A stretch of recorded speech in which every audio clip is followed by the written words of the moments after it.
Okay, the intro music kind of cut off, but here we are. We are on episode 42. This is of Stone and Clay. We have a lovely guest today, Latecia. I'm the whitest Latecia you'll ever meet in your life. It's true. She's fairly Caucasian. Yeah, Latecia and I go way back. Way back. Probably a solid decade. Yep. Haven't really hung out since. I know, it's been a long time. Yeah, we it's funny, we actually met in a ethics and values class. I remember that. Do you remember the teacher's name? I don't even want to say it. Oh, yes, I do. Do Yes, you I do. remember her name? It was Mrs. Gooch. Oh my gosh, Right? that poor lady. And she wasn't a super pleasant woman. No, she was terrible. But I think you had a friend in that class. I had a twin sister. I had a roommate. So we made it fun. We made it a good time. Yeah, but she was like, yeah, if you're going to have a teacher named Mrs. Gooch, like, that's who she was.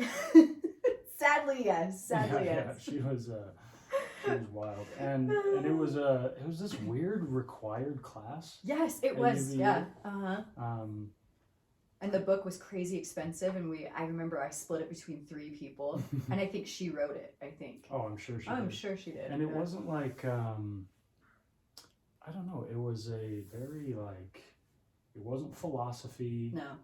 It was literally, like, ethics and values. Yeah. I think she just kind of, like, made up the syllabus and just talked about what she wanted to talk about. Right. Yeah. Pretty much. Mm-hmm. So... Anyway, well, what have you been up to the last 10 years? You are a wife, a mother, an inspector of teeth. Yes. My daughter, she is 2.5, and she, every day I go to work, she's like, Mama, she says to everybody, my mama snuggles teeth for a living. I'm like, that's close. Yeah, so I'm a dentist. Okay. Yes, or I snuggle teeth. Okay. So I went to dental school up at the University of Utah and graduated there in 2017. And then I did a year residency where I went around Utah, and I worked at an Indian Reservation. I worked at community health clinics up at the U Hospital, being an emergency room dentist. And I did that for a year. And now I'm a general dentist at a practice in Cedar Hills called Lexington Heights Dental. Little plug for me there. If you guys need a new dentist, come and see me. Yeah, if you got rotten teeth. Yeah, come see me. If you need your teeth snuggled. Yes, then come to me. It's the right place. A holiday special. This episode 100% is going to be titled The Tooth Snuggler. Tooth Snuggler. I'm okay with that. Yeah, just trying to get some new fans. Yes. I don't know. I like it. Right. Yeah, so I have 2 kiddos. One's 2.5, Rosalie, and then Ronan, he's 1. And then my husband and I, we live up in the Heber Valley, and yeah, we're loving it. Nice. How did you meet your husband? Oh, I don't even know if I want to say this. We met on Tinder. Isn't that embarrassing? Well, it's not. Is it not embarrassing? I don't think so. I don't think so. I mean, you're talking to a perpetually single person. So, to me, I've done so much dating that nothing is weird. Nothing's weird anymore. Yeah, I've heard it all. I've seen it all. I've done it all. This was back in 2016, though. That's fair, but here's the thing. Tinder, when it first came out, was everybody was on it because it was novel. Right. It was the only dating app. Right. So it didn't have the stigma that it does today. Right. Right. And listen, I'm still on Tinder. I usually just don't hang out with anybody on Tinder. Are you there just to talk to people? No, I'm there for the diamond in the rough. Okay. Just because I'm you know what? Why eliminate another source of possibly meeting somebody? But for the most part, they're not usually my kind of people. So back when I was dating, that was the only one out. Right. What does everyone use now? So in the LDS community, the mutual is a big one. See, they hadn't come out with that yet. Right. Yeah. But still, I always tell people, a lot of people are on dating apps but don't really use dating apps. Yeah, that's how my husband was. I was his first, I don't know if this is true, but I was his first Tinder date. Yeah. And he's like, I just talk to girls on there. And I'm like, but why? Why did you do that? I mean, that's not really my MO. If I match with you and message you, my intent is to hang out with you. Right. But the problem is a lot of girls, especially, they're on the apps and they just get overwhelmed, especially if they're really cute girls. They just get a deluge of messages, and then they die and never respond to anybody. Oh, and yeah. So to me, like, my dating app that I use the most is Instagram. Oh, is it? I mean, it's not technically a dating app. It's Right. just, to me, that's like my dating profile. Right. Everyone can see what I'm about. Right. And I have a lot of content, so I'm not like a guy that has like 3 blurry pictures. Right. Right. Right. So if you're on my Instagram and you're bored and you're looking around for a while, like, you kind of get a good you idea. can figure out a lot about me. Right. And so to me, that's like the best way. Do you remember the good old days of, like, my roommate has a friend that you might know. Do you want to go out with him? No context, no pictures, and you get set up on this blind date. Yeah, it's crazy. I remember doing that all the time, and I remember thinking, like, I would have guys that I would just have, like, I didn't know, pick me up at my house, and I look back and I'm like, what was I doing? Like, what was I? It's like bored, pretty dangerous. Yes, yes. Yeah, it's funny. Like, now the idea of a truly blind date is horrendous. I'm like, oh yeah. I'm like, there's no way. I got to see what I'm working with. And I'm trying to think back. Yeah, they were actually in that era where we knew each other. I met a girl that I dated for quite a bit. That was pretty darn blind. It was like, my buddy was like, hey, this girl I'm hanging out with, it's her friend. Right. And I was like, well, cool. Like, let me see. Right. And he's like, oh, like, here's her name. Look her up on Facebook. And I love Facebook. And Facebook, you have 10 pictures of when you were 13. And yes. a picture your aunt tagged you in. Yeah. Mm-hmm. And so I was like, okay, she looks cute, And so I rolled the dice, and she was really cute in person. But yeah, for the most part, that didn't work very well. No, and I did it all the time. And I look back and I'm like, how scary. I had these guys I didn't know picking me up. I knew no context. And now everyone, like you said, you get the whole Instagram profile. You get to see, like, hundreds of pictures. Yeah. And I think it's a lot safer now. Right. But well, and for me, like, because I've been in the Valley a while, I'm older, like, usually if, like, a girl starts following me on Instagram and we're chatting it up, like, usually the odds are we have friends in common. Right. And so they can kind of, check the references. Right. Whereas, if you're a guy that has Instagram and has 4 pictures, no friends in common, it's kind of 10 followers. yes, but it's kind of scary because my little brother was talking to me. He's 21, and he was like, Latecia, dating has totally changed. You have to have 4,000 followers or you're not dateable. And I was like, what? Like, what? Like, this is real life. And so things have changed so much. So I don't envy you. It sounds hard. Yeah, I mean, I'm past 4, so I'm chilling, but but so you're like, I'm good. Yeah, some people out there are struggling. No, it's funny. The truth is, with dating, like, no matter what you do, you're gonna attract some people and you're gonna repel others. Like my roommate for the longest time, he's about my age, and he had never had Instagram. Oh, really? And he would get very positive and very negative responses because I think it's positive. Right. Yeah, a lot of girls are like, "Oh, that's cool. Like, you don't care about those type of things," and then other girls are like, "What? Like, why? Yeah, why?" And like, I can't stalk you. I can't like show my friends pictures of you. Yes. I don't know what you're up to. Right. Right. What are you hiding? Yeah. So there are pros and cons, and bless his heart, he caved and got one. But is it helping? You could make an argument for both. Yeah. Oh, that is hilarious. Yeah, we met on Tinder back in 2016. And the funny thing was we matched, and I was like, we started messaging, and he seemed really nice, really good looking. And I was like, kind of seems like a tool. Evan, I love you, but you seemed like a tool. And what was tooly about it? I don't know. He was like posing with his truck, and I think he had a fish picture. Did he have a shirtless one? No shirtless one. But, so I was like, excuse me. I was like, he seems a little toolish. I don't know. And so I gave him my number, and we started texting, and he asked me out, and I ghosted him. Yeah. And about 6 months later, I was back on the app, because you always say you're going to be off, and you get back on. Yeah. And I just don't delete them. I'm not lying to myself. I just keep them on the phone. You just keep it up. So I deleted it, and I got back on, and I was swiping, and I saw this cute guy, and I was like, oh, swipe. And I gave him my phone number after we had been talking for a while, and he texted me, and up pulls this like old text thread, and I was like, oh my gosh, I've given my name to this guy before, and my number. And like the elephant in the room when we went on our first date was like, do we like talk about this or do we not? We didn't bring it up for like 3 months. Oh, that's so fun. But yeah, he was like, why didn't you go out with me the first time? And I'm like, oh, because you looked like a tool. Did his profile improve? Yeah, it improved a little bit. No fish pictures, no truck pictures. Still lots of outdoor pictures. He's very outdoorsy, so it's interesting that we ended up together because you're very indoorsy. I'm very indoorsy. And so it's actually been really good for me. He taught me how to ski. Oh, cool. He's taught me how to snowmobile. So it's been really good for us. Because you're like a very, without knowing you super well, you're a very classic, like, girly girl. I was. Like, I still am, but yes. But when I met you, you, like, wore high heels everywhere. I did. Right? I did. Yes. Like, you and your sister looked like you were just always on your way to a ball.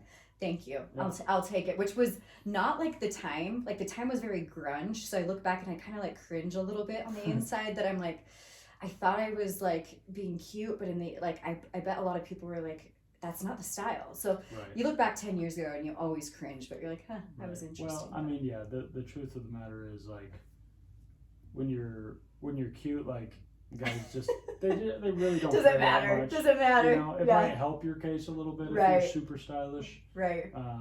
Like I like to date. Like I love clothes and style and stuff. Right. And so I like the girls I date to kind of be on the same wavelength. Right. But I don't like it's not going to deter me. Right. You know what I mean? Right. So if their shirt doesn't quite match their pants, it's going to be okay. Yeah. I'm okay with it.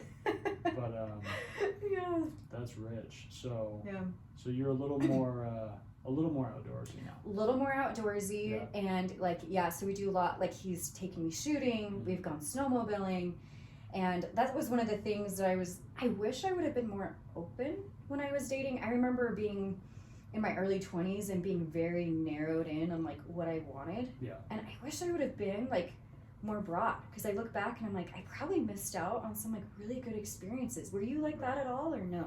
Are you kind of narrow still? Are you kind of like she's got to be like brunette and she's got to be this or no? I'm very like, I don't know. I have a very physical type. Yeah. But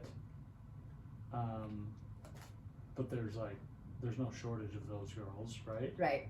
But I don't really care about like hair color or like height. Right. Actually, I don't love tall girls. Which is funny because you're like 6'3". I know, it's weird. Like I'm fine with a girl that's like above average, like 5'8", 5'9". Yeah. But much taller than that, I get a little. It's not like I'm uncomfortable. It's just not my jam. Just not your thing. Yeah. No, I get that. I just like to feel like I'm quite a bit taller than her. Which is fine. Yeah. That's totally fine. Yeah. No, It's just like short girls. Just because they're 5'2" doesn't mean they want to date a guy that's 5'6". Right. I had a guy once. I remember I was at UVU and he came to the door and he was, I think 5'6", and I was wearing heels and he was like, "Can you change your shoes?" And I was like, "But these are the only ones that match." So, but anyway, yes, I know what you're talking about. Yeah. That's a tough look to be the same height.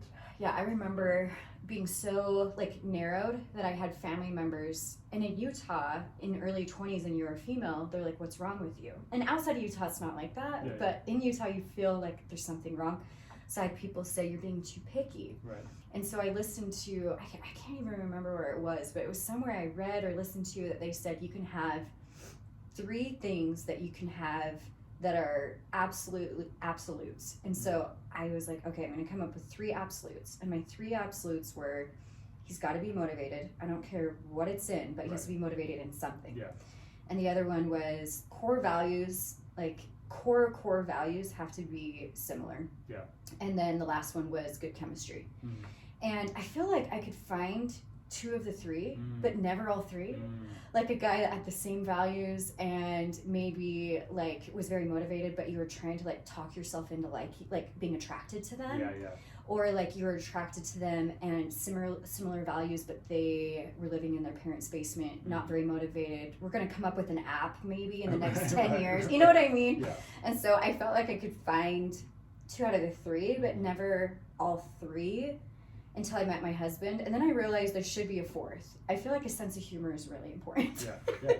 I mean, if it's important to you, it's very important. Right, you know, right. Some people are just robots and don't need a sense of humor, I guess. I feel like you got to be able to at least laugh with the person that you're with, because life is hard, and if you're with somebody 24/7 and you can't at least laugh about the hard times, it's gonna be a hard life. Oh, totally. You know what I mean? For me, like, whether I am or not, like, I consider myself a halfway funny person. Yeah. And so if I'm dating a girl and she doesn't laugh at me like a lot, like, we'll see you later. Yeah. You know? Right.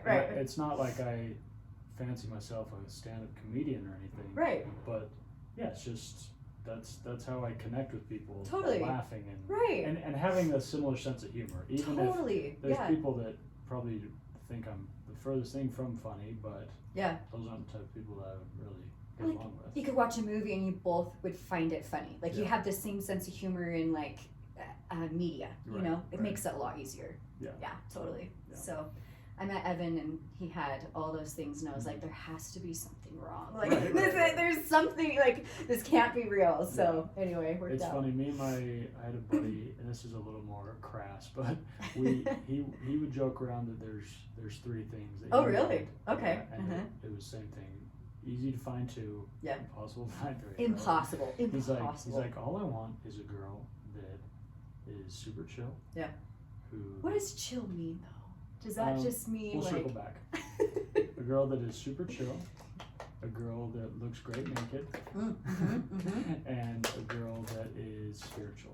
Okay. Right? And you know, all these big things that can encompass a lot, right? Yeah. You know, but okay, yeah. What does it mean to be chill? I feel like every time a guy's like, but she's got to be chill, I'm like, that just means you want a girl that doesn't like stand up for what she believes in. To me, I don't know, but well, it depends, right? To me, I just am a very like low drama, low like I don't like arguments and confrontations, and some people like that's just part of life, right? They're gonna be like that with whoever they're with. Totally. That's just not me. So I need a girl that's not very irritable, not very prone to drama. Okay. I don't mind a girl that's like really emotional. Yeah. Right? I'm pretty emotional. I cry probably more than a lot of men. I tell my dad all the time, because he's like, women are emotional, and I'm like, men have emotion. What is to me, the strongest emotion I have is anger, and I've never seen a man more angry than at video games. So I think men are more emotional. That's my opinion. But well, I think men like associate the word emotional with like being sad or being like like unreasonable. Okay. Right? Okay. Yeah. And I'm also not very prone to anger. Right. So I can't, like, if I'm hanging out with a girl and she kind of has a quick temper or something, I'm like, see ya. Can't do this. Yeah, it's not enjoyable. Right. And it's not like they need to fix themselves, because some people they don't mind it, because they have a little snip in them as well. Right. But yeah, every guy has a different definition, right? What he thinks is chill, and some guys are imagining a girl that doesn't exist and that never has any emotions ever. Right, just goes with the flow all the time, never says no, everything's great. Never has a period. Never, yes, never has any problems ever. Yeah. Never wants him to stop playing video games. Exactly. My husband pulled that out once. He's like, I thought you were chill about video games. I'm like, So anyway, yeah. Like, I thought you were chill about playing them. Yes. Yeah, I always tell girls, no, I don't always tell them this, but I want to advertise that I like never play video games. Never. It's just not my thing. Like, I played like a little bit when I was like probably like age like 10 to 13. Okay. But yeah, like we had a couple systems, but we never had more than like a handful of games. And then, Mario Kart, you never played that? I played it, but I played it like at a friend's house and stuff. And then I was big into like Game Boy. Oh yeah. So I played some video games, but then like post high school, I like never played. Never played. See, I never did either. And all my close friends weren't huge gamers. Yeah. And so I just never got super into it. Yeah. And there were a lot of games I would still enjoy today. I'm not like against video games. I just I mean, trust me, I have my own ways of wasting time, you know. But it's just not your thing. It's just not video games. Yeah. Right. I mean, I had a roommate literally flunk out of college because he was playing probably like 14, 16 hours a day. Isn't that crazy? Yeah. I remember I was pretty serious with a guy. This was probably almost a decade ago, and he told me. Same guy. I'm just kidding. maybe. And he told me that the longest he'd ever played was 2 days straight without sleeping, and I'm like, why would you tell me that? Like, keep that like to yourself. Like, tell you the know, bros that. not me. Yeah. I was just like, oh, that sounds a little sketchy. Yeah, you know? my roommate was in a cycle where he'd basically play until like 6 or 7 in the morning, and then he would crash, and then wake up whenever 2 or 2 in the afternoon, and then play through the night again. And basically, we were just seeing when the dominoes came to the door. We've all had the weird roommate in college that like never came out of their room. Yeah. And I like look back and I'm like, college years, man, you just wonder what they're up to now. You know, I had a roommate once that never left her room, and I think she came out like twice the whole semester, and you're just like, I hope she's okay in there. Right. You know what I mean? Yeah, it's crazy. Yeah, I have a roommate from my first semester of college after my mission. Yeah. And I think his name is Robert. You don't even remember? But I was only there with him 1 semester, and yeah, I probably saw him 2 or 3 times. And that was it. You know? Yeah. The occasional, like, oh, he's, like, because he had, like, a bathroom in his room. Yeah. You know? Yeah. Had a little, like, mini fridge in there. And so, oh, man. It's funny looking back, I'm like, I lived with a guy and have virtually no memory of him. He's basically a ghost. Oh, college days. The same girl that didn't leave her room, she came to me at the end of the semester, and she was going to BYU, and she was like, I need your help. And I was like, what's going on? She was like, well, I've been turned into the honor code for selling marijuana. And I was like, she's like, can you vouch for me? And I was like, I don't know you. Like, I've only seen you 3 times.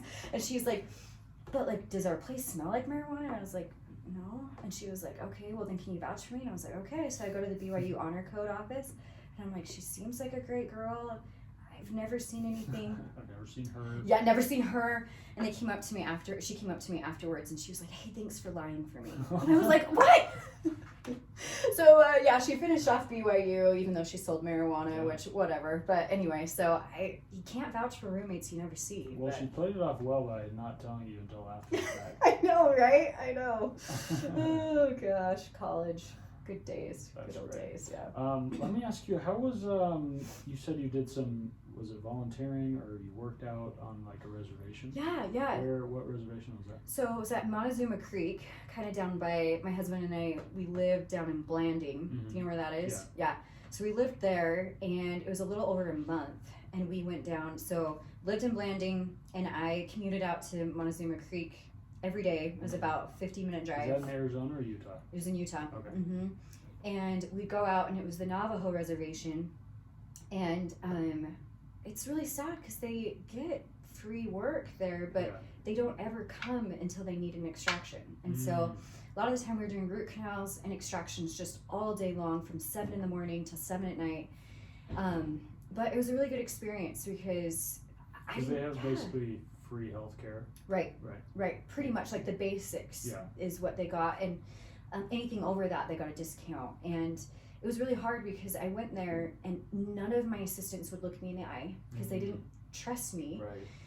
And so I worked for a whole So you were like month. the only white person there? There was 2 other doctors that were, but that was their full-time gig for the last 3 years. Yeah. And so they developed a relationship. And they sent out every resident. So I did a year residency after dental school, and they sent out every resident for a month. And so when my month came, I was just like starry-eyed. This is going to be great. I'm going to make all these friends. And I go down there, and I'm in this reservation that's in the middle of nowhere, talking to these people that speak Navajo. I speak no Navajo. 7 to 7 every single day. There's no windows, and they only had Navajo music on. And I'm like, can we listen to something else just for a couple hours a day? And they're like, nope. So I listened to Navajo drumming, like native music, for 12 hours every day. And Wow. it was beautiful. It was beautiful. Don't get me wrong, but it was very lonely. But it was a very good experience to see what these people went through. Yeah. A lot of trials that I just like didn't know. I'm naive. I'm from Sandy, Utah. Yeah. Grew up in Utah, and like getting out of my like little Salt Lake, even like Utah Valley bubble, like seeing what these people go through, like the alcoholism, the abuse, all these things. I just was so naive to it, and it was really good for me to like get out of that bubble. Yeah. And my husband was like, can we live here? He loves dirt biking. He's like, Blanding's the best. And I was like, oh, I don't know if I can do it. But anyway, it was a really good experience. That's yeah, it's crazy. I wanted to talk about this because I read this article the other day that was talking about how high sexual abuse is in reservations. Yes. And like, I think most people are kind of aware that alcoholism is a huge issue there as well. But I didn't realize that so many just sexual assault cases. So sad, Why do you think that is? Did you talk more with like your coworkers, or did you talk with your patients a lot? I would say, obviously, like alcoholism contributes to mostly everything. Right. And every single assistant I had was from a broken up family. Every single one. Yeah. None of them had a stable family relationship at all. And as far as like abuse, it was just rampant. Every assistant, so the assistants had to know English. None of my patients, from what I could tell, knew English because they would never talk to me. But abuse-wise, it just seemed normal.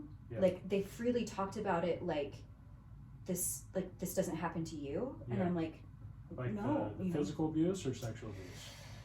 Physical abuse and emotional abuse. A lot of emotional abuse. I never personally heard about sexual abuse, but emotional abuse I heard about a lot. And physical abuse a lot. Like they would tell me I had to leave my first husband, my second husband. I had to take my kids away because of the emotional abuse he did to me. So all of my assistants were female. Right.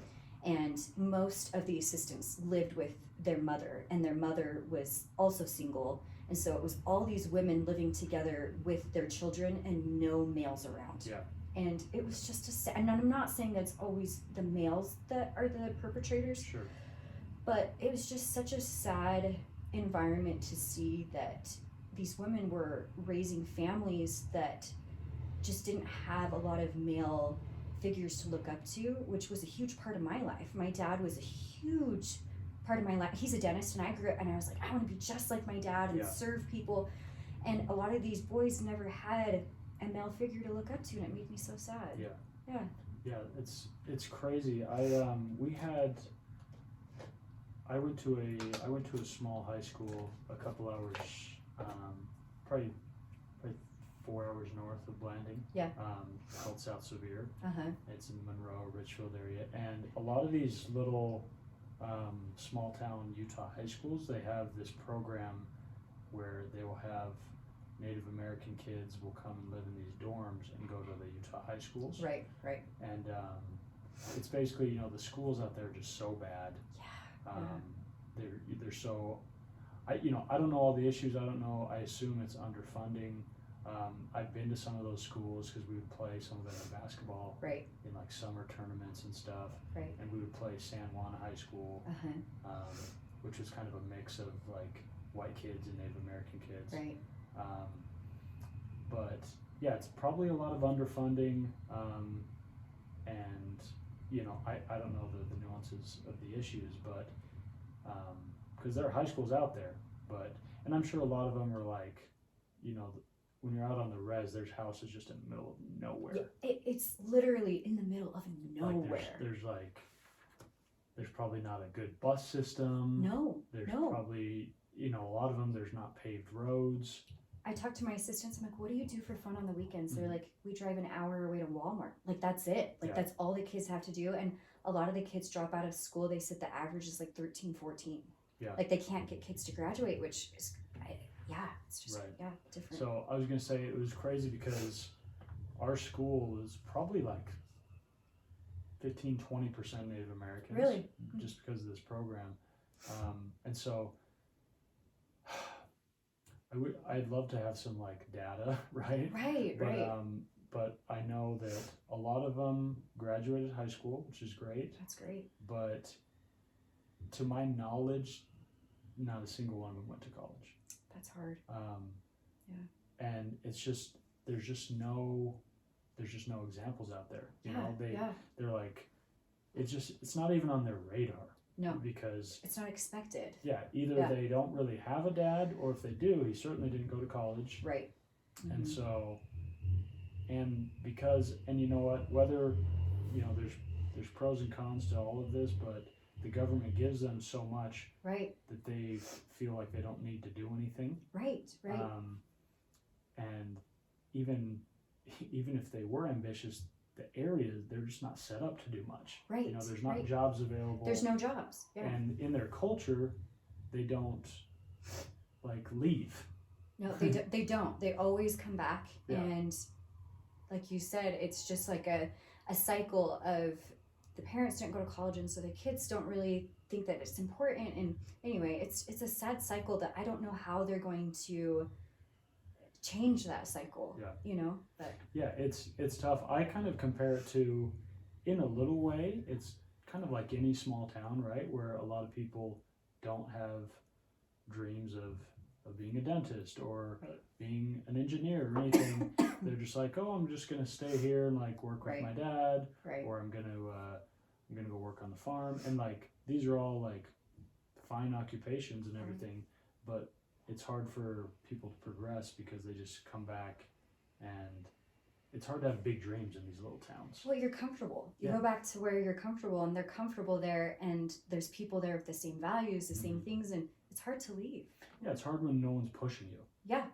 You know? Exactly. Like, I mean, think about how many, like, just how naturally pushed you were, like, in dental school. Oh, my parents, like, to this day, I tell them that it's them that got me to dental school, because they told me, they're like, you get A's or you're going to be in trouble. And if I hadn't had somebody pushing me, I don't know if I would have done it, you know? So, yeah.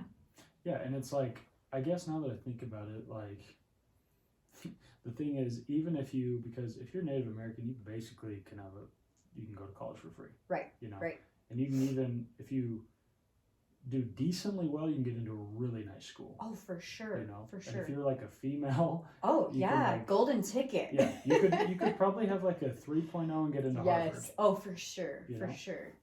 But if you've had terrible grades all through school, you never really went to school, like, the idea of going to Harvard, you're like, well, there's no way I would succeed. Right. You know? Right. Mm-hmm. And so, I don't know, those communities are just, it's tough. It is tough. I wish I had the answers. Me too, because I just sat there and I'm like, when I got there, I was really offended that they, like, didn't want to talk to me, they didn't want to do anything with me, and I'm like, the underlying issue is that these people have trust issues, and they have these people coming in that don't know anything about them, or coming in and judging them, and which I was doing. Yeah.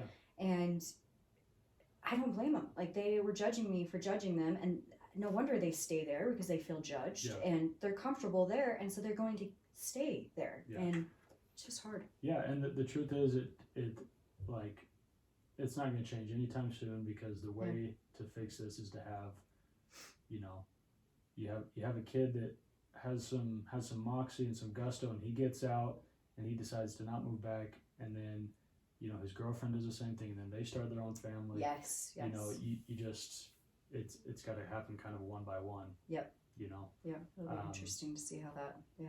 But you know what? It's the other thing is, it's like, it's almost like its own little country.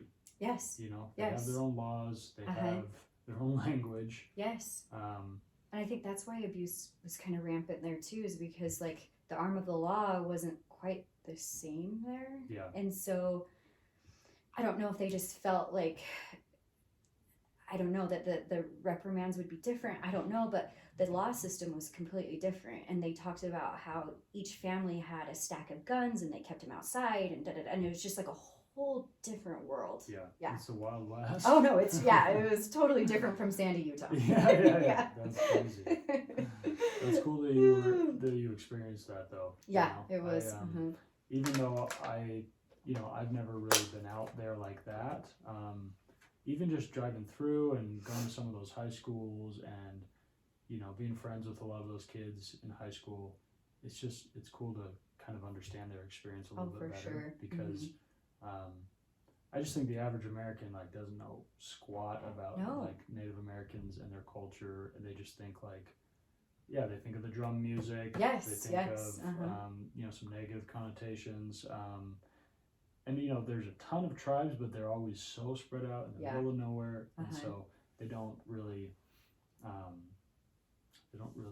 meld into society. So people don't really know what they're doing or what they're like. Right. And I just have this like newfound respect for. I always try to go into situations now of like, what kind of trials did these people go through, and why are they the way they are? And I listen to these people's stories, my assistants, and I'm like, man, I feel so bad that I came in with like these judgments of who you were and where, and I've carried that with me since then of like, I'm not going to judge people because everyone's carrying something, and these people are carrying a lot of stuff, so. And you think about like sometimes like how hard it is to navigate your own life when like comparatively you probably had a pretty darn easy childhood, upbringing, but still like things are hard. Oh yeah, we all have our stuff. Yeah, but it's like imagine if you were abused as a child and your dad wasn't there. Right. You just don't have like the same chance to succeed. Even if you're motivated, if your mom is a single mom and she needs your help to bring in money. I mean, I talked to a patient that was like, my mom needed help to make money for groceries. I had to fail out of school. I mean, how do you judge that person for not going to college? You just can't, so. But you don't usually know all those details. No, you don't. Right? You just like, oh, they dropped out of high school and they're 14. Right. Totally. Okay, we're going to totally take a left turn here. That's okay. That's all right. This is something I've talked about with a few other females, but I was kind of stalking your Instagram, mining for information. Yeah. Just because, like I said, we know each other, but it's been a while. Well. Yeah. And you had a post where you were talking kind of about your own history with body dysmorphia and with eating disorders. Right. And I just think it's such a crazy thing that is so pervasive, especially with young girls these days. Yeah. And with the proliferation of social media, it's just for sure. It's almost unavoidable in a way. Oh yeah. Right? Yeah. And I'd love to get some perspective just because of course it happens and it is an issue with guys. It's just way less of a thing. Right. And I've told girls, I've dated girls with body dysmorphia and who had eating disorders or had them. And I'll tell them like, listen, I'm trying to like sympathize, but I have a really hard time empathizing. Right. Because for me, like I struggled a little bit with like when I was younger, feeling like I was too skinny or too scrawny. Even though I'm tall now, I was really short for a while. Right. I didn't start growing until like halfway through high school. Right. But since then, I've always and I've been lucky. I have good metabolism. I'm in a good spot. Right, you're good. Yeah. I'm very active. I play a lot of sports, and so my body has never really changed very much. Right. And I've always just been pretty darn happy with it. Right. You don't look in the mirror and kind of pick yourself apart every day. No, I'm like, damn, he looks pretty good. I look pretty good. Yeah, I got no complaints. And like, I'm not delusional. Right. I know that a lot of guys look better than me. But it's not all encompassing. Right. And I also don't really care. Right. That they look better than me. Right. And to an extent, like, there's places where I want to improve, but I'm like, okay, like I'm working out, I'm trying to whatever. Right. But I just the other thing is I never ever experienced like jealousy towards other guys and their physiques. You never felt that. You never got into a room and were like, that guy, he's gonna get more girls than me at this party. Like, you never felt that?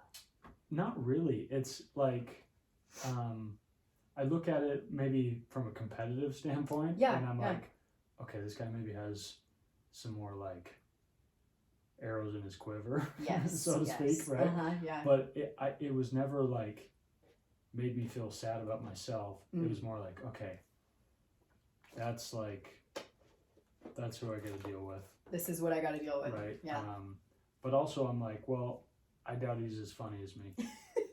I'm like, Yeah. I got other things. I got other things. Yeah. And I know that girls aren't as shallow as guys. Right. So right. I can get away with being decent looking. Yes. I don't need to be the best looking. If you're the funniest, you can get quite a few girls. Sure. You can, totally. And I've had a few, but yeah. Okay. Do you want me to kind of like outline? No, I want you to tell me when you first were kind of cognizant of these feelings as like a younger girl. Yeah, so it started pretty young. So you remember Natasha, my twin. Yeah.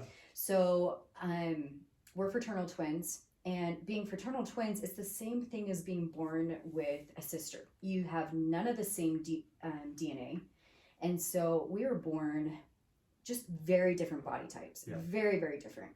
She's much more slender, and I'm not saying that I'm fat, but we just have different body types. Just different bone structure. Totally. And I'm blonde, she's brunette, just very different. And I remember growing up, it was in second grade, and people knew us as the twins. We all know twins, and we call them the twins. Did you ever have twins in your high school? Sure. Yeah, you call them the twins. You don't call them by their name. You call them the twins. And to tell us apart, they would say, that's the skinny twin, that's the fat twin. Oh, geez. And as a 8-year-old or whatever I was, I didn't know how to compartmentalize that and realize that, kids just don't know what that was going to do to me. And so I grew up kind of thinking there's something wrong with me. Were you a little chubbier? No, I look back and I'm like, there was nothing wrong with me. Right. It was just she that. was just like a little skinnier. Yes, she was a little bit shorter. She was about 2 inches shorter, very, very, very, very slender. Yeah. And I remember that she was a lot more outgoing than me. And she was just naturally the person that would be the SBO. She was always like in cheerleading, she was always the tiny flyer. And I was, more of the stunt person that would help throw the person. Yeah.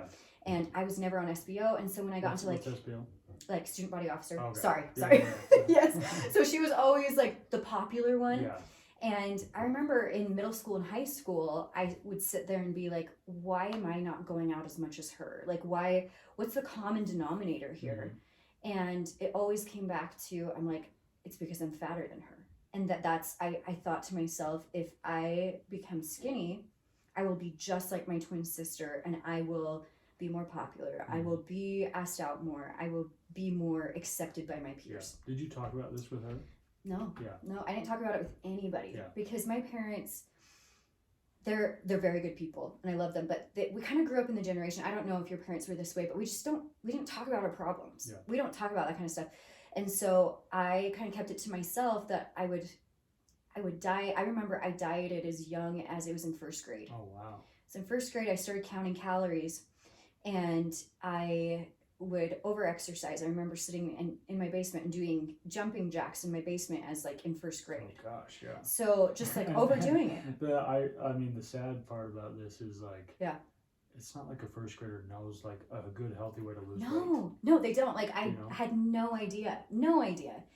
But I remember being in 6th grade, and the girls that were the popular girls, I was eating a sugar cookie, and they're like, are you really going to eat the frosting that has all the calories on it? Gosh. So, and they were like scraping off all of the frosting, and I was like, that's what I need to do.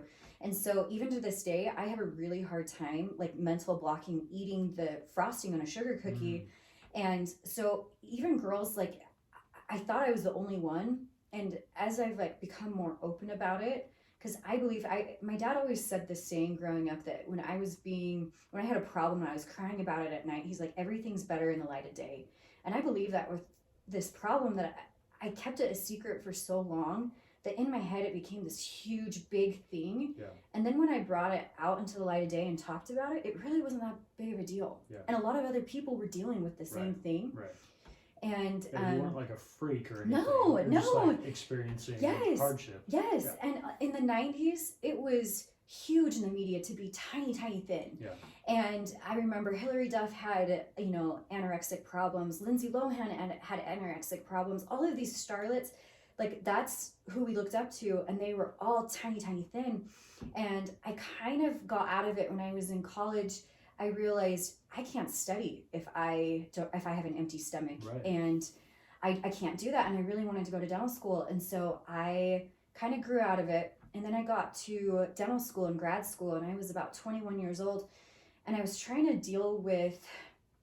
So the average age for dental school, at least in Utah, because a lot of them are return missionaries, yeah. the average age is like 28, 29. Yeah. I was 21 in dental school because I just like rushed through my undergrad. Yeah. I was so immature, like emotionally, that trying to like keep up with these people that were not only older than me, but they were married, had kids. They weren't in the same like immature state that I was, that like trying to study when I was 21 years old, where they told me I needed to study, crazy amounts. I had school from 7:30 in the morning till 5 o'clock at night, and then they told me every night I was supposed to study 3 to 4 hours. Yeah. As a 21-year-old, like you're like, no, I'm gonna go out and go to Yeah. a party or go on a date. Like it just didn't like. So to try and cope with it, I remember thinking, if I don't eat, all of my other problems. If I get smaller, all of my other problems will get smaller as well. And I don't like, I look back now and I'm like, what a sad way to live. And like, I wish that therapy would have been more like open back then, but that's what I thought. And that's how I coped with it. I remember my first and second year of dental school, just going through this tough time, not talking about it. And I remember the breaking point for me where I was really thin, but there's this guy that we ran around in the same circles, and I could not for the life of me get him to like me. And I was like, what if I change this about myself? I try to like sports, and I talk about sports. I think it was Grey's Anatomy he liked. What We Do for Love, right? Sure. And you're like, I'm outdoorsy. I'm super outdoorsy, okay? And I started talking. I remember watching Grey's Anatomy just to get like something to talk about him with. Yeah. And he just like, I remember just didn't want anything to do with me. And so I went to his friend and I was like, lay it out for me. Like, why doesn't this guy give me the time of day? And he's like, he really only likes really thin girls. And I was like, oh. And so something like broke inside of me where I was like, I thought I was already kind of thin. I guess I'm not. And I just went off the deep end and I just stopped eating altogether. And I remember one day I blacked out in the University of Utah bathroom. And I'm like, I need help. Like, this is not healthy and this is not sustainable. Yeah. And so luckily the University of Utah is really good about this. They actually offer free therapy for anyone that goes through their school. I don't know if people know that, but so I went to a therapist and I'm like, is this normal? And he like was like, no, we've got to get you help. And so I got help, and what I realized again, that I wasn't alone in my problems, but this was something that a lot of people were going through. And another thing I take away from it is, even at my thinnest, this guy still didn't like me. Right. So you can't change yourself Yeah. to get somebody to like you. And I wish I would have known that as a teenager, as somebody in college, as somebody in grad school. Like, no matter how much you change yourself, some people, like you said, just aren't going to like you. Yeah. Not, you can be the ripest peach, but not everyone is going to like peaches. Right. You know what I mean? So Well, that's a tough realization. it's hard. It's hard. Especially if you have a decent track record of getting what you want, right? That wasn't the case, I swear. No. I just mean like, for a lot of people. Oh, totally. They go through life, whether it's dating or whatever, and they have a decent amount of success, and so when they first get really rejected, it takes a toll on the ego. Oh yeah, you're like, what's like fundamentally wrong with me? Like, what is it? And you want to change whatever it is so that you'll be accepted by whoever it is, and that's just not going to work. Yeah. So yeah, it was, and even to this day, it's something that I have a therapist. I love my therapist, and I do meditation and I do yoga. I do things that help me get back to who I really am. And I go to, I have my spirituality, and I wish I knew that there were these avenues, that there was help, because I thought I was all alone.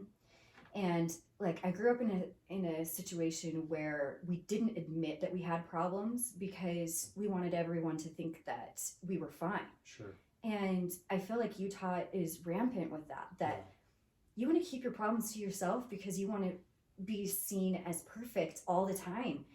And how unhealthy is that? Yeah. You know what I mean? Like we all have something, and if you get help, I mean, that's not a bad thing, you know? No, it's like oh, I'm like really allergic to this stuff, but I just don't take anything. Yeah, it's just exactly. Mental health is luckily it's getting a lot easier to get help, but like you said, if you had a broken arm, you go to the doctor. Right. If you have something wrong with mental issues, you should go to the doctor, you know? So it's interesting. Even to this day, I have a lot of the older generation people in my life that are like, why do you go to a therapist? Like, that just doesn't make sense. Why would you pay all that money? You're fine. You're fine. Why you is this seem an issue? Happy. Yeah, you seem fine. Yeah. Yeah. So, but luckily my husband is very supportive, and I told him when we were dating, I was like, this is an issue that I'm in recovery, but this is going to be something that I'm going to be dealing with. I don't think this is ever going to go away fully. This is something that I'm going to be dealing with. And he's like, we're in this together. Like, we got this. So, yeah, I mean, it's like, I mean, correct me if I'm wrong, but I feel like it's probably similar to like an addiction. Totally. Right? I mean, you get addicted to any bad behavior. Oh, for sure. Or unhealthy, thought patterns.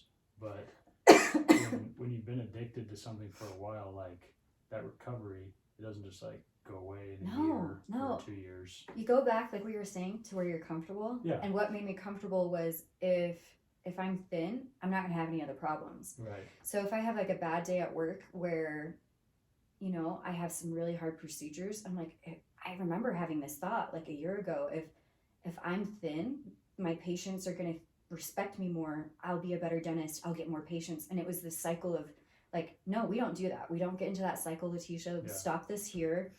Because you're able to recognize kind of some irrational thoughts. Right, exactly. Yeah. Which without talking to somebody and having therapy, I wouldn't have been able to do. Yeah. You know what I mean? So that's awesome. Yeah, so it's been a journey, but I'm really glad that I can help people now, because in my line of profession, I've actually helped a lot of people, because in the mouth you can actually see, I was never bulimic, but I was anorexic. You can see when people have had bulimia because it wears away the inside of their teeth. Oh, because of the like bile. The acid. Yeah. And so it's something that we learned in school, that if you see somebody that has acid erosion on the inside of their teeth, you need to talk to them about it. And I've come across, and we talked about it, like Gen Z being able to disassociate and associate what's normal and what's real and what's fake on Instagram and social media. A lot of the time they just, like when I was younger and I couldn't compartmentalize, what the things were being said to me weren't true. A lot of what they're being fed on social media isn't true, and how skinny these people are isn't true. And I've talked to, just in the last 2 years, 4 female patients that are in their teenage years that have bulimia, and I've sat them up and very kindly said, acid is either coming in or acid is coming out. We need to talk about it. And they've openly discussed with me that bulimia is an issue because of comparison in our society. Yeah.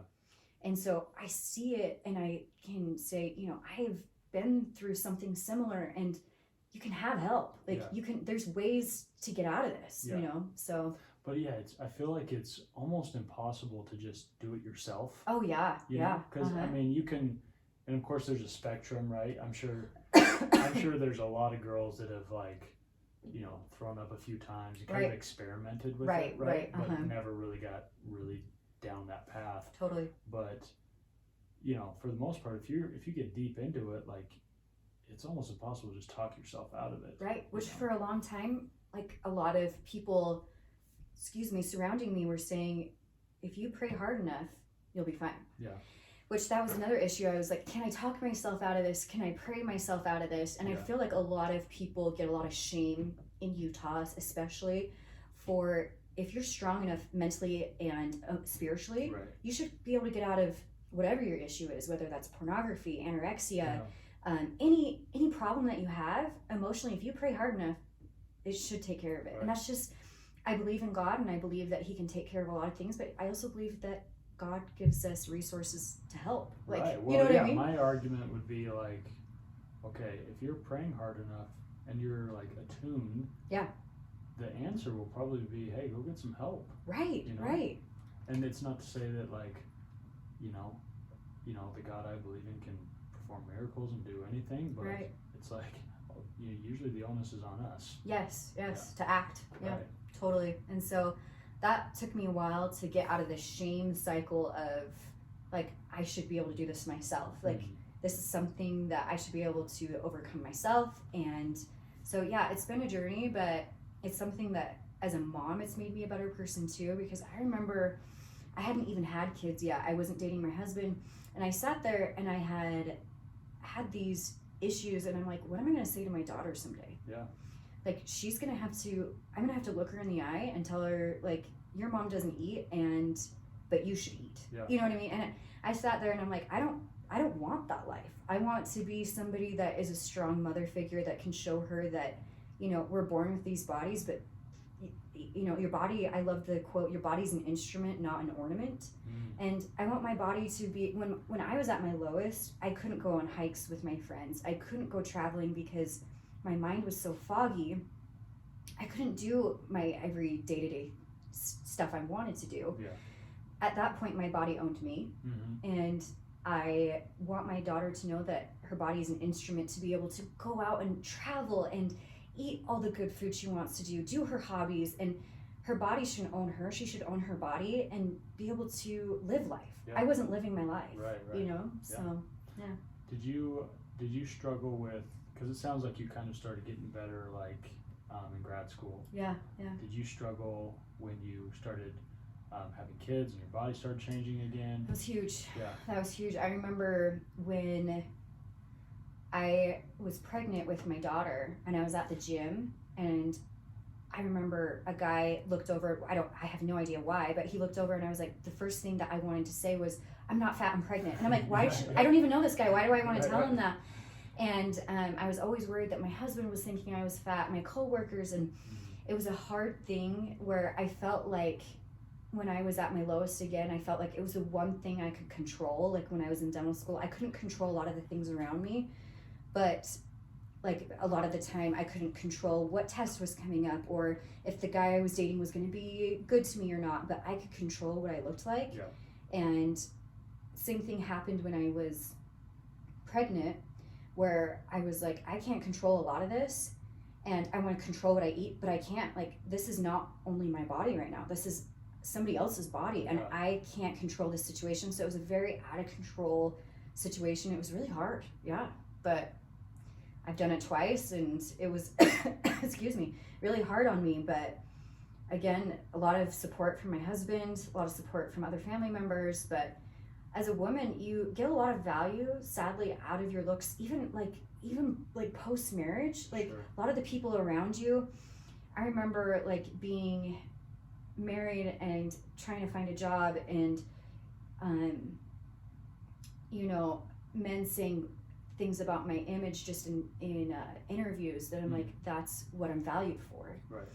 And that, even to this day, I have a lot of issues with separating that, and I want to teach my daughter that like her value isn't tied to her image. But women have such a hard time with that, because I feel like you can be the funniest girl in the room, but if you're not thin, you're gonna have a hard time getting dates. And I wish it wasn't the case, but it's just the case.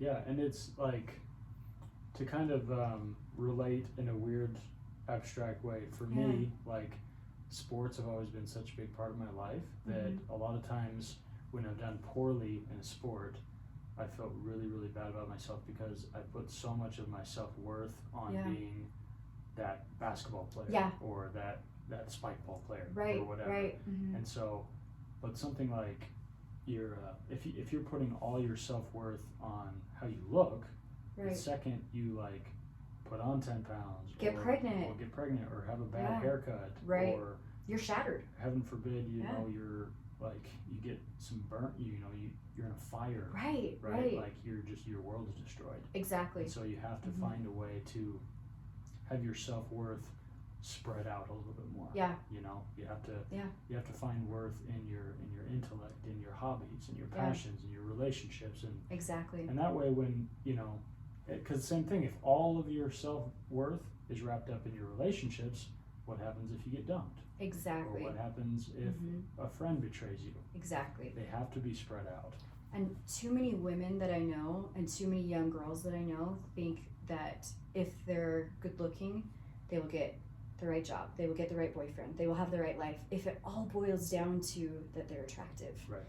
And I don't know if all men think that way. I think it's more women. I Sure. think, and I wish like you said, I wish it was more spread out, but with social media and everything, and I don't want to blame everything on social media, but I feel like a lot of today's society is about, you know, the looks, and it's hard. I mean, you're on a dating app, you're not going to look at a girl if she, you know, isn't quite what you're looking for picture wise, you know what I mean? Everything is about the look, and that's fine, because I'm not gonna lie to you and tell you that I would have dated my husband if I didn't think he was attractive. Sure. You know what I mean? So it's important. It's what it's part makes of us tick. exactly, You know? exactly. But there is worth in other things, and But I would say attraction is like, it's a lot like wealth, where like if you're really poor, you're gonna be really miserable. Yeah. Right? Mm-hmm. And I hate to say it like this, but if you're really unattractive, you're gonna be really miserable. Right. But just like I think just about everyone is capable of like making a decent living. Right. Just about everyone is capable of being decent looking. Oh yeah, go know? get a good haircut, work out. Yeah. Like you can. There's healthy ways to like improve your looks substantially. Totally. Right. Mm-hmm. But what I'm saying is like, whether you're making, you know, there's been studies that show that you're not really any happier after making like 60 or 70. That's what I've heard. Yeah. Right. Yeah. And it seems like you're like, yeah, right. Well, give me $1 million. I promise I'll be happier. Right. But if I have a yacht, I swear I'll be happier. I promise to all the gods I'll be happy. But it's like, if you're already pretty miserable, more money, you're gonna have maybe more fun on the weekends, right? But you're gonna be just as miserable. And to me, it's like, yeah, the difference between being like, you know, pretty healthy and good looking and attractive versus being like a supermodel, right? It's not that much of a difference. Yeah. You know? Yeah, and I find that even in my job when I do like full mouth rehab cases where we do veneers on every tooth. Yeah. The type of people, a lot of the time, not every time, but a lot of the people that want that, they're just never happy. Yeah. Life is never good enough, and it kind of scares me away from some of those cases that I literally, I know it's going to be a moneymaker, but I turn them away because I'm like, I'm never going to make this person happy. Interesting. And it's sad that. Because I feel like a lot of people I've heard that talk about wanting veneers, they like have really nice teeth. Yes, people come in and they're like, but this is slightly crooked, and I'm like, I honestly don't see the problem. Like, I don't see it, you know, so it's hard sometimes because they just become perfectionists. Yes, and I'm like, I'm never going to make them happy, and I'm just going to have to redo it over and over. No, I'm not going to even touch that with a 10-foot pole. Interesting. That's kind of cool. Yeah, kind of funny. Wow.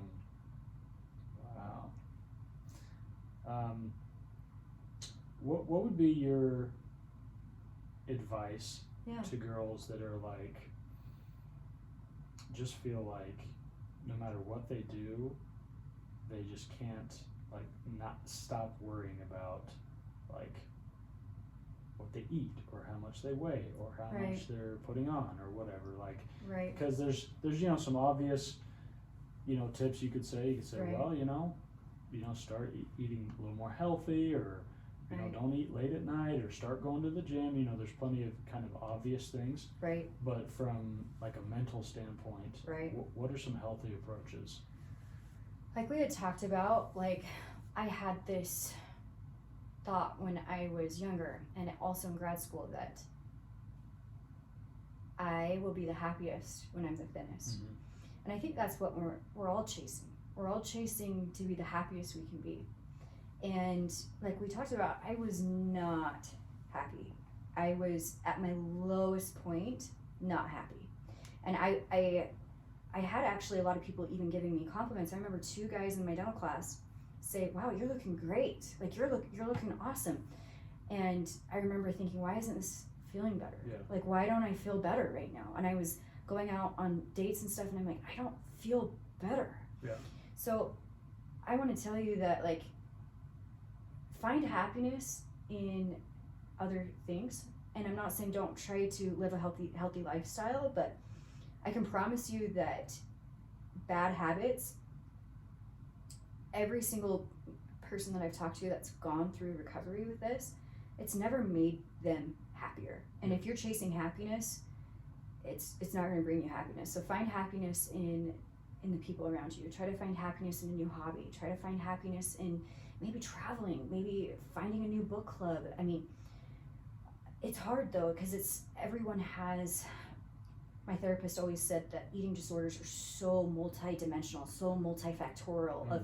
We talked about where it started in my childhood, and then it layered on top of needing control issues. Also, it runs in members of my family, and also there's, different incidences in my life. So there's not one fit all piece of advice, but I can promise you it's not going to bring you happiness.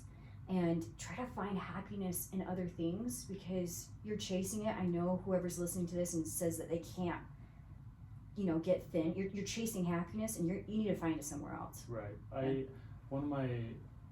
listen to Jordan Peterson a lot, and he talks about how it's kind of a mistake to chase happiness. Oh yeah. He's like, you need to chase purpose in your life. Yeah. And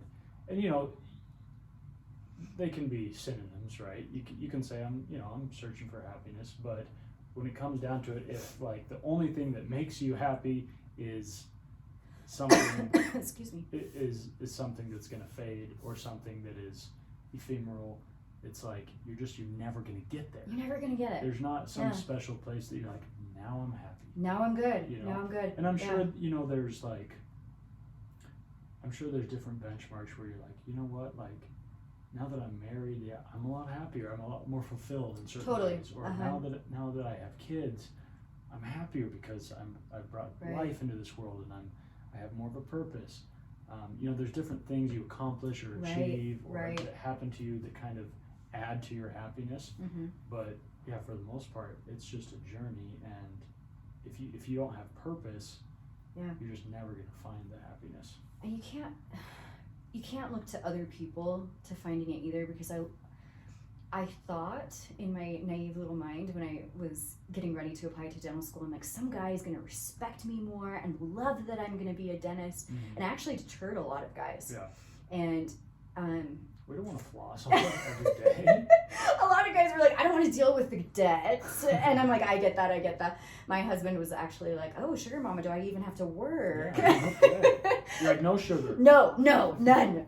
And a lot of it too was hard being a female, because like we were saying, as far as like chasing acceptance from other people, happiness from other people, because being a female in Utah and trying to be a professional, we kind of talked about this before, but everyone thought it was a joke. A lot of people, I went to dental school, and I remember this was a dentist from Utah. He took me, I was in front of a group of people. There's so few females in the field. Oh yeah, it's 2% in Utah. Wow. Yeah. Okay. And he took me in front of a group of people, and he was like, so what is it like being a female dentist in Utah? And I didn't know where he was trying to go, so I was like, oh, it's great. I'm with great, I have great peers and everything. And he's like, no, like mentally it must be really hard. And I'm like, yeah, sometimes I guess. And he was like, no, but you grew up with developing your brain different. I was like, how do you mean? And he was like, well, boys had puzzles and trains growing up where they had to learn how to problem solve. You had dolls, and your brain just didn't develop like men, so you have to catch up. And I'm like, this is this is like, I think this was like 2017. Yeah. Like, this isn't 100 years ago. And I'm sitting there in front of all my peers, and at the time I should have said something, but I'm sitting there and I'm like, I was chasing for all these people to respect me by doing all the school and everything, and I wasn't getting it. I wasn't getting it from a lot of people because I was a female, and he was like, this, you're going to have to chase men your whole life to be as good of a dentist as them because your brain's developed differently. And I'm like, what? Like, this is so weird. Like, I did not think people still thought this way. And when I was interviewing, I actually had 2 dentists tell me, they're like, you can be my hygienist. And I was like, no, I went to the same schooling you did. Like, I can do implants. I can do all these things. And they're like, no, you can start off being my hygienist for like a year, and then we can see if you want to be the dentist. And I'm like sitting there and I'm like, and it kind of took an ego blow to me. Like, what's fundamentally wrong with me? Like, do these people not value me? And I'm like, I can't get my value from what other people think of me, whether that be my looks or what, being a female in the field. I've really got to find my value myself. And being young in your teenage years, that's so hard to navigate. Even in our 30s, I feel like finding your self-worth is so hard. Yeah. So hard. Yeah. And it's something that changes every day. And you've got to find your self-worth almost daily. Right, because, sometimes I'm sure you're like, man, I am awesome because, like, I did this at work today, and it was a great, successful day, and my kids are well-behaved, and my husband loves me. Right. But then some days are just disasters. And you're like, I can't do anything right. No, can't do anything right. And I'm like, why am I doing this? Why am I trying? Yeah. I mean, we all have those days, and a lot of the time I feel alone in that, and then I have to step back and be like, no, we all feel that way. Yeah. And that's okay. Like, that's all right. I got a weird question for you. Sure. So I went to the dentist the other day. Yeah. When I say the other day, I mean like a year ago. And so my cousin, not the cousin you know. Yes, different cousin. But it's funny.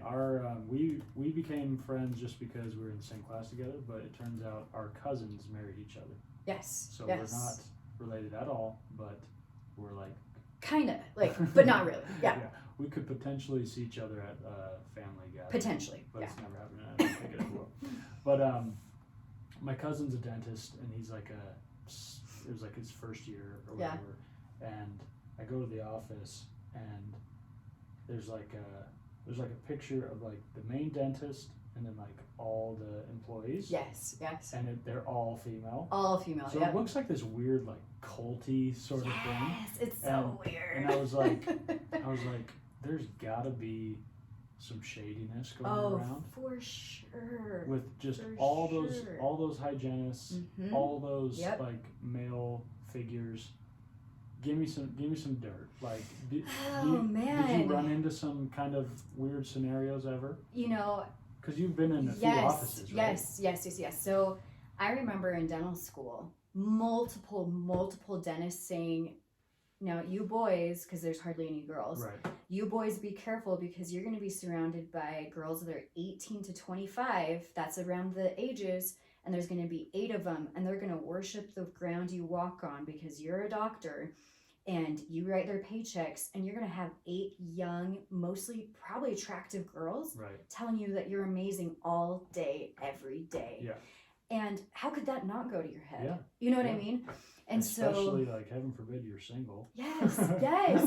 And I've known. Or in an unhappy marriage. Yes. Yeah. And that's the problem, is that you have to have small talk all day long with your assistant because your patient's not talking to you. Yeah. And so a lot of dentists I have heard say that they share about their unhappy marriage, and it turns into a relationship with their assistant.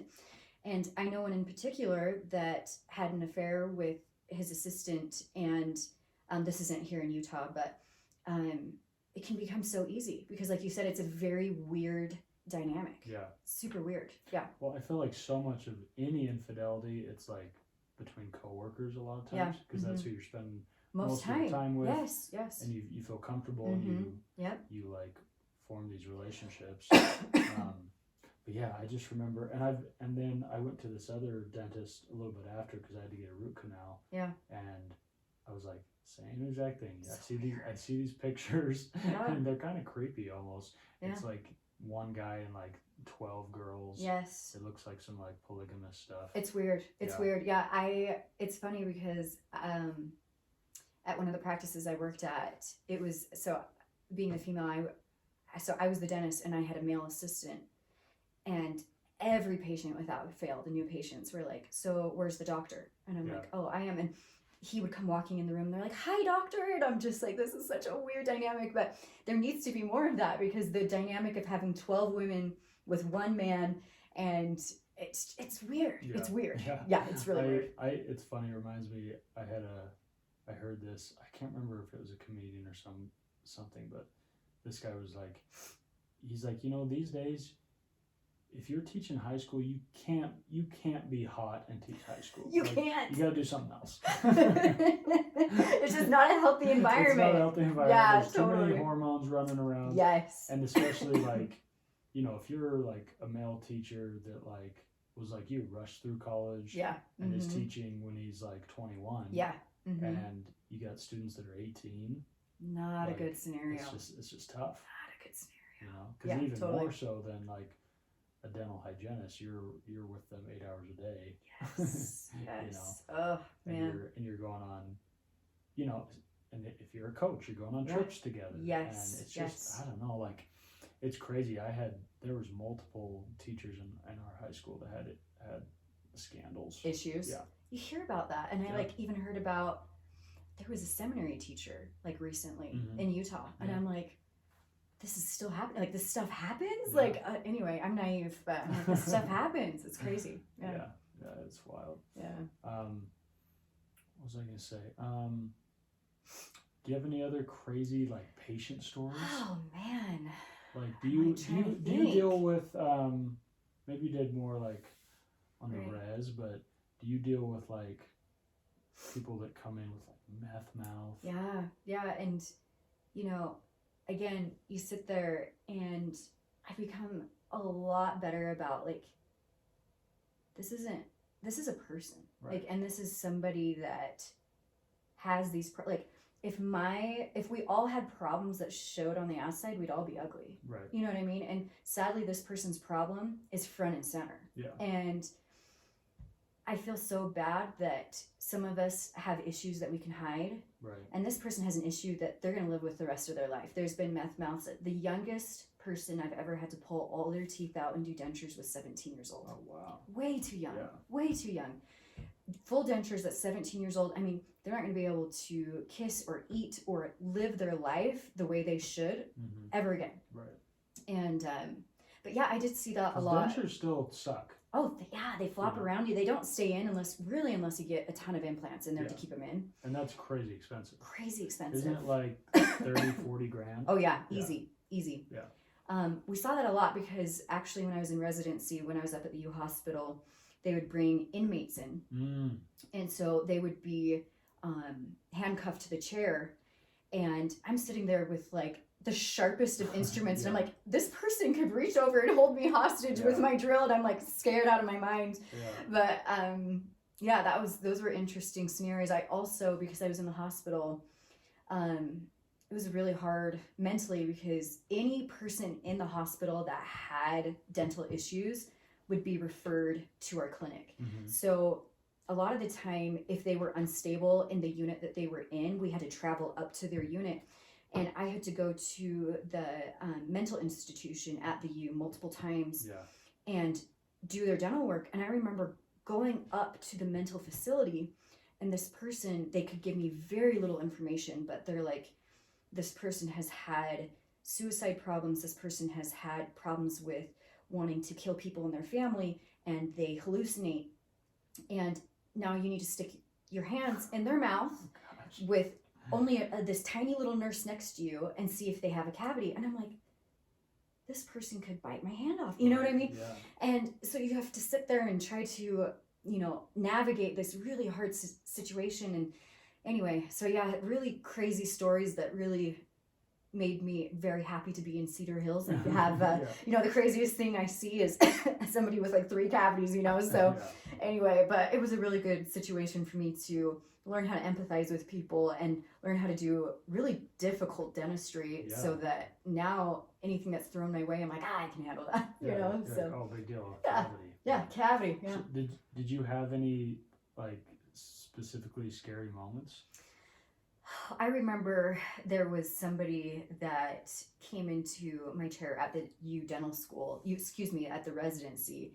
And usually they only did one handcuff and they would have the bodyguard kind of stand back. And this guy, both hands were cuffed, both feet were cuffed, and he had two of the biggest Samoan bodyguards Wow. you've ever seen. So he was obviously like a violent Yes, guy. yes. And they're standing. I said, I need more space. And they're like, no, we have to stand right here. And I'm like, Wow. oh my gosh, like, what is this guy going to do to me? You Yeah. know, and he never, everything was just fine. But Yeah. mentally going through, he had a 3-hour appointment. For 3 hours, I'm just sweating my guts out, being like, what is this guy going to do to me? Right, You know what I right. mean? So, I mean, everything ended fine. Would but- the inmates usually talk to you or no? Very little, Right. very little, because those bodyguards would tell him to stop talking. Oh yeah. Yeah. Right, So anyway, it was very interesting scenarios. But I also had a situation where I was on call. When you're at the residency, you're the on-call dentist for the emergency room, and so you'd see really interesting scenarios where people would go to a party and get drunk, and all they would get hit by a beer bottle and like 5 teeth come out. It's 2 a.m. You Yeah. go in and do that. I also saw a patient that was a rape victim in the middle of the day, and I don't know why that came to my head, but I remember being like, why am I fixing her teeth? Like, this is the least on her totem pole Yeah. that she's thinking about, but I'm sitting here and she's bawling in the ER room and I'm trying to fix her teeth, and mentally I'm like, man, this girl just went through this terrible situation. How do I even approach this? And so, I mean, going through being an ER dentist, being a dentist at a reservation, being a dentist that had to work with inmates. I mean, mentally, when my blood pressure was high a lot of the time, Yeah. and I'm like, man, being in a normal dental practice, this is cake. Yeah. So anyway, but That's Yeah. crazy. yeah, crazy scenarios for sure. That's that's cool. I have there's this girl that I know that she administers she's done like vaccinations or COVID shots or something and she'll go to Excuse me. she'll go to the prison and do it. Yeah. Mm-hmm. And she said the first day she went there, she and she's in like basically like a hazmat suit, Yeah. right? Yeah. So it's not like she's in something form-fitting. Yeah. Right? No. Yeah. But she said she gets there and the like escort or whoever's like helping her out, and she's like, hey, just don't look at anybody. Yeah. Because like everybody's hands are in their pants right now. Really? Oh my And I gosh. was just like, oh my gosh, like they're so depraved Yes. Yes. that they see A female. a female and And that's it. That's it. That's it. That's all they need. Uh-huh. And Yeah. like she's in like just like a marshmallow. Yeah, yeah. And they're not even like hiding, No. It's No. it's just crazy. My dad, when he finished dental school to help pay off his student debt, he went and was one of the dentists at the prison to help pay off his student debt. And he kept doing it even when I was growing up, because he said he liked to give back and everything. And I always asked him, can I come with you? Can I come with you? And Yeah. he said the same thing. He was like, absolutely not. Right, Absolutely right, not. And I'm like, but we're going to be completely covered. I'll wear no makeup. I'll put my hair in. Yeah, yeah. And he's like, doesn't matter. Like, you're not coming. Yeah. So, Yeah. you're not going. But yeah, he has some crazy situations with that. But he was the one that kind of got me into wanting to be a dentist, because you just get to serve people, but you also get to work with your hands. So it's very artistic. And I have a very I love anything artistic. And that's kind of why I remember seeing you on Instagram in grad school, and I was like, oh my gosh, he's like a writer. I always wanted to do something artistic. That is so cool. And so it's kind of cool that I can do something in healthcare, but also that's very artistic, Yeah. because I look up to people that are artistic. I think artistic people are so interesting. So I think it's so cool that you became a writer. Oh, thank you. Yeah, I Thank love you. I that. appreciate it. Yeah. What is just to wrap things up? Yeah. What is like? Do you have any? Are you big on like New Year's resolutions? Yes, I usually am. I try to be. I'm Yeah. not always good at keeping them, but I Right. try. Do you have something big you want to accomplish in 2022, or something more like, because some goals are very like quantifiable. Right. And others are just like, I want to be more mindful. I want to whatever. Do you have something? Totally. Something kind of that's been you've been thinking about more? Thinking about I've been trying to read a book a week. Mm-hmm. Sometimes it doesn't happen with my kids, but I'm going to try to keep that up. I'm going to try to read a book a week. I'm going to try to be more present. I know everyone says that, but I took a break from social media about a year back, and I took about 3 months off, and I was way more present with my kids, way more present with my husband, way more present with my friends. And I had people actually say to me, like, you are different. And I was like, ooh, that's kind of cheesy, but I was different because I was way more present, and I want to be more present in my life. I want to put my phone down more. And so I don't know how I'm going to do that, but it's something that I'm going to really try. I'm going to brainstorm. I'm going to do it this next year. Right. So that's cool. Yeah. I I have a buddy of mine that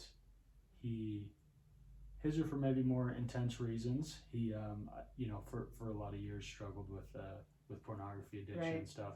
But so he's like, I need to be really careful with social media. Totally. Right. And so what he does is he limits himself to literally 5 minutes a day. Oh wow, good for him. And like that goes fast. Yes, it does. I've like done posts for him. Yeah. Because he's like, I can't do it that fast. Good for him. Yeah. But it's cool because and he also has a rule that he doesn't view social media when he's by himself, because he's like, even not just like looking up bad content, but he's like, that's when I'm by myself, that's when I get in a bad headspace and I'm comparing myself to other people. Yes. He's like, but when I'm just with friends and I want to like show them this, or they want to show me this account or whatever, that's fine. Right. And so those are like his 2 rules. He doesn't view it by himself, and he only has 5 minutes a day. I like that. Maybe I'll try that. I'll do the 5-minute rule. But I mean, try a half hour. Half an hour. Right. And you have like your phone, you can put little things that says, your time's up or whatever. Yeah. But he does a thing where it locks him out. Oh, I like that. I like that. I don't know if it's an app or if it's something you can program on your phone or whatever. Yeah. But because I did that. It was like, I was like, oh, I'm probably on way more than I should be. Yeah. And especially like a lot of times I'm like, 30 seconds here, and then 10 minutes later it's 30 seconds here. Right. It's not like I'm on for 2 hours at a time. Exactly. But it adds up throughout the day, right? Oh, yeah. And so I put a time limit on, but I just ignore it. Like it pops up and I'm just like, I'm good. I won't do much more. Yeah. But yeah, I think it would be interesting to try one that it's like, no, I have a hard cap. Yes, hard cap with this. And my daughter, I remember she's 1.5, and it's like a distinct core memory. And she's like, Mama, phone down. And I'm like, that means there's a problem. Like she's young enough to like say, Mama, phone down. And so it's something, like you said, that's a really good idea with the cap. I like that. And it's hard because for me, I always make the excuse of like, but a lot of times I'm looking at social media when I have nothing better to do. I'm in line, I'm on the toilet. Like, yes. But like, I could also be listening to a podcast, or I could be reading a book. Right. It's just so easy to be like, well, I don't need to bring up, like, because I love to read too, right? Yeah. But a lot of times it's like, well, I don't need to bring a book, like I have my phone if I have downtime. Right. But if you use your downtime a little more wisely, I think you'll just accomplish more. Totally. I remember being in the grocery line this week, actually, and with like mindfulness, I try to do a meditation app every single night. I try to at least, and it always says, when you're in line, put your phone away. Like you shouldn't be, and I was like, I'm going to try that. And so I put it in my pocket, and I like looked around, and I was like, oh, there's somebody in front of me. I should talk to him. We got talking, and I was like, I just had like a really good, meaningful conversation I would have never had if I would have been scrolling through my phone. And I wonder how much of my life I've missed because I have my head down. You know what I mean? Mm-hmm. Yeah. So. Well, and even little things, like I think sometimes you're out and about and you're on your phone, and it's like, dude, you just missed an awesome sunset. Yes, yes. Life is so beautiful, and I'm a lot of the time just, wishing it away, looking at other people's lives, and how sad, that. Well, another thing I heard by Jordan Peterson, he was talking about wasting time, and he's like, a lot of times you're watching, whether you're watching videos on YouTube or you're on Instagram, he's like, you're watching stuff you don't even enjoy watching. Yes, you just get into a weird zombie mode. Yes. And you're just scrolling. And it's almost like you're like, well, this content's not bad, whatever, but I want to see something really cool or really interesting. Yes. And they it's like back in the day when like nobody really surfs channels on TV anymore. Right. But you do that on Instagram. Oh, for sure. And YouTube or whatever. Or freaking TikTok. TikTok's the worst. Oh, it's the worst. Because they're funny or like cool, within seconds, interesting little videos, and so you can watch it for 2 hours. Oh yeah, and just no, that one's done. Oh, this one's funny. You're just waiting for the next dopamine hit, and you know that if you scroll long enough, you'll get another one. Yeah, you'll find something. You'll find something. Yeah. And I found myself doing that when I'm like going to bed, and I'm like, I am so tired. I could just put my phone down and fall asleep, but I'm like, no, I want to find one more interesting sports clip. Something else is going to make me even more. I just need one more hit of like happiness right now. Like right now. Yeah. Yeah, it's a weird little drug. Yeah, it is weird. That's cool. That's a good goal. Anything else on the horizon? No, that's it. Thank you so much for having me. Yeah, I know it's been a decade, but I'm so glad to be here. Yeah, it's a fun way to not only connect with people and kind of get different people's insights, but also to reconnect with people. You know, I've had people on here that I like kind of dated for like a month. Oh, really? Like 8 years ago. You know? And it's just fine, not awkward, huh? Well, usually they're married, so so it's fine. It's fine. Easier. Yeah. But yeah, it's interesting. So thank you so much. Thank you for having me. I appreciate it. If you have any teeth that need to be snuggled, hit up our girl. Yes, Latecia Miller, come see me. Do you are you just a general? Yes, I'm a general dentist. Okay. Lexington Heights Dental. Okay. Come see me. That's the spot. That's the spot. Cedar Hills. Cedar Hills. Mm-hmm. Okay, gotcha. I personally need what do I need? I need a crown. We could do that. I do that. Yeah, we'll talk after the show. Sounds good. Thank you so much. No problem. And as always, if you enjoyed the episode, give us a follow on Instagram of Stone and Clay Podcast. If you like the episode and don't hate me personally, feel free to send it to a friend, a lover, maybe your local dentist. There you go. Somebody who needs to floss, whatever it is. Thank you, and we will see you soon, and have a Merry Christmas. Merry Christmas.